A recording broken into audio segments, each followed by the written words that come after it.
Halo semuanya, perkenalkan nama saya Stefanus Advan Sutanto.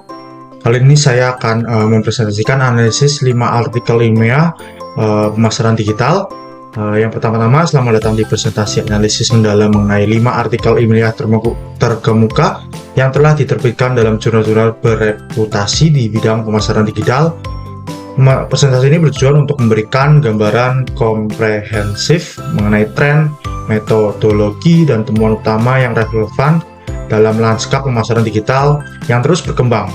Kami akan menjelajahi berbagai aspek pemasaran digital, mulai dari strategi, konten, hingga analisis perilaku konsumen, dengan tujuan mengidentifikasi wawasan suatu yang berharga dan implikasi praktis bagi para pemasar dan peneliti. Yuk, mari kita mulai perjalanan kita untuk memahami lebih dalam dunia pemasaran digital melalui lensa penelitian ilmiah. Dari saya, Stefanus Advan Sutanto, mahasiswa Universitas Manajemen Silver Asia.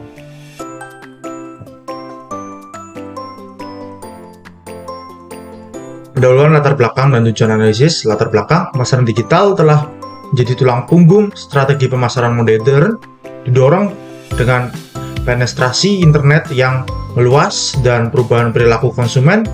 Analisis ini menyoroti pentingnya pemahaman mendalam tentang tren dan praktik terbaik dalam pemasaran digital untuk mencapai keunggulan kompetitif. Tujuan utama dari analisis ini adalah untuk mengidentifikasi tren utama, metodologi yang efektif, dan temuan penting yang relevan dalam penelitian pemasaran digital. Selain itu, kami bertujuan untuk merumuskan implikasi praktis bagi para pemasar dan saran untuk penelitian di masa depan.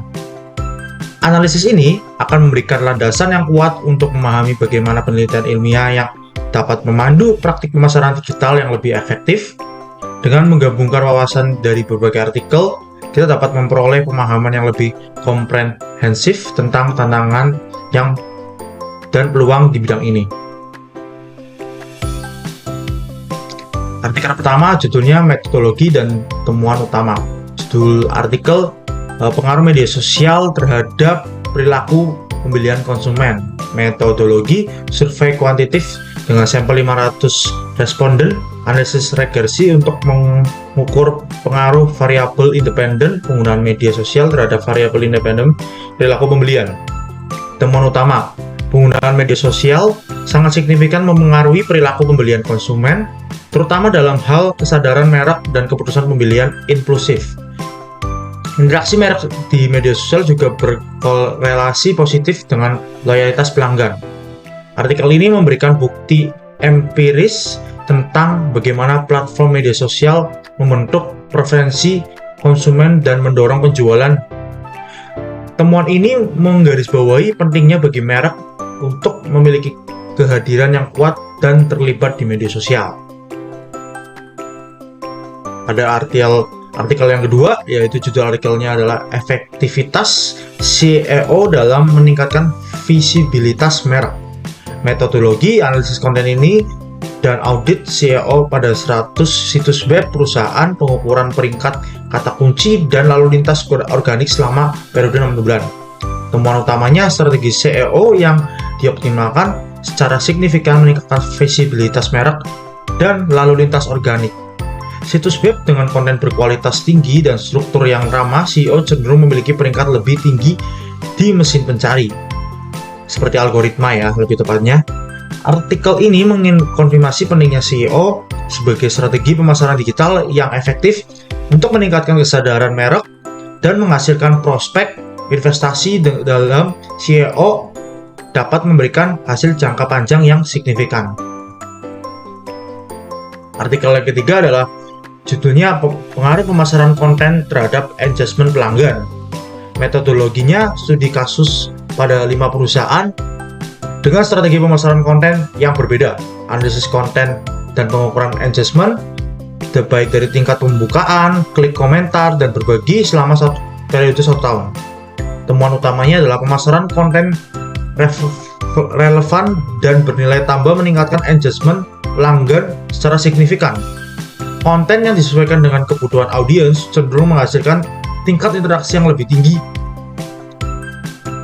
Artikel ini menyoroti pentingnya menciptakan konten yang menarik dan relevan untuk membangun hubungan yang kuat dengan pelanggan. Pemasaran konten yang efektif dapat membantu merek dan memposisikan diri sebagai pemimpin pemikiran industri mereka.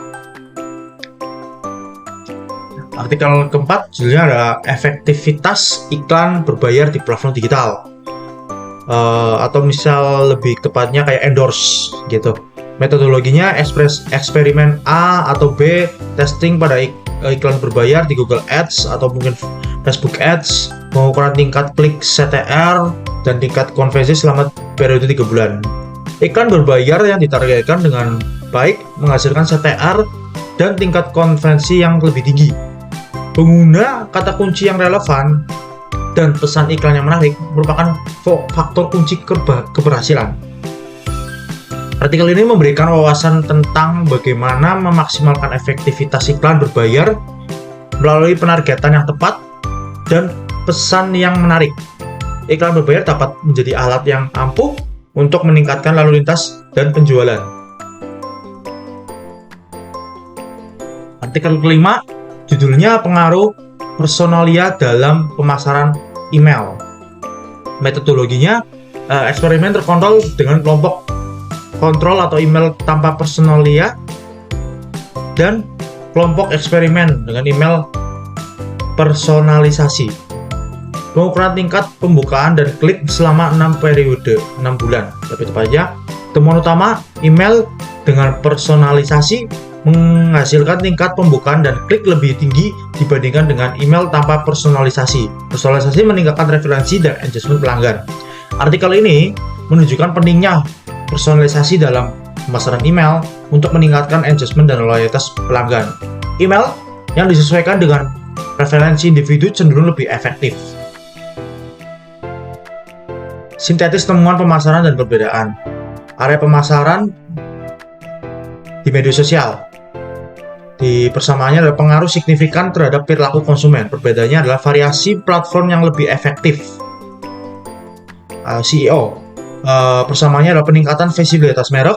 Perbedaannya adalah algoritma dan mesin pencari. Dan itu adalah pemasaran konten meningkatkan engagement pelanggan. Perbedaannya adalah variasi jenis konten yang lebih efektif. Iklan berbayar adalah peningkatan lalu lintas dan konversi. Perbedaannya adalah banyak per klik dan ROI. Pemasaran email adalah peningkatan engagement melalui personalisasi. Perbedaannya adalah variasi tingkat personalisasi yang efektif.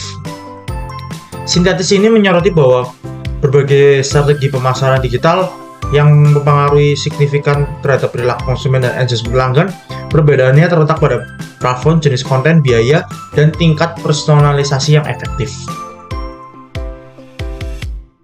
Implikasi praktis bagi pemasaran digital. Fokus pada pelanggan. Pahami kebutuhan dan preferensi pelanggan untuk menciptakan pengalaman yang relevan dan bernilai tambah. Optimasi SEO. Investasi dalam SEO untuk meningkatkan visibilitas merek dan lalu lintas organik. Personalisasi. Gunakan personalisasi dalam pemasaran email, dalam konten untuk meningkatkan engagement. Analisis data. Gunakan analisis data untuk mengukur efektivitas strategi dan membuat penyesuaian yang diperlukan. Implikasi praktis ini dapat membantu pemasar untuk merancang dan melaksanakan strategi pemasaran digital yang lebih efektif dan efisien dengan menggabungkan wawasan dari penelitian ilmiah, pemasar, dan pembuat keputusan yang lebih tepat dan mencapai hasil yang lebih baik. Kesimpulan dan saran untuk penelitian selanjutnya. Kesimpulan dari analisis ini adalah bahwa penelitian ilmiah memberikan wawasan yang beragam untuk praktik pemasaran digital, strategi yang didukung oleh data dan pemahaman yang mendalam tentang perilaku konsumen yang cenderung efektif. Saran untuk penelitian selanjutnya meliputi eksplorasi lebih lanjut tentang pengaruh AI dan otomatisasi dalam pemasaran digital serta studi tentang etika dan privasi dalam konteks pemasaran digital. Dengan terus menggabungkan penelitian ilmiah, praktik pemasaran, kita dapat memajukan bidang dan menciptakan pengalaman yang lebih baik bagi pelanggan dan merek. Itu saja dari saya, Stefanus. Saya pamit undur diri. Terima kasih, sampai jumpa kembali.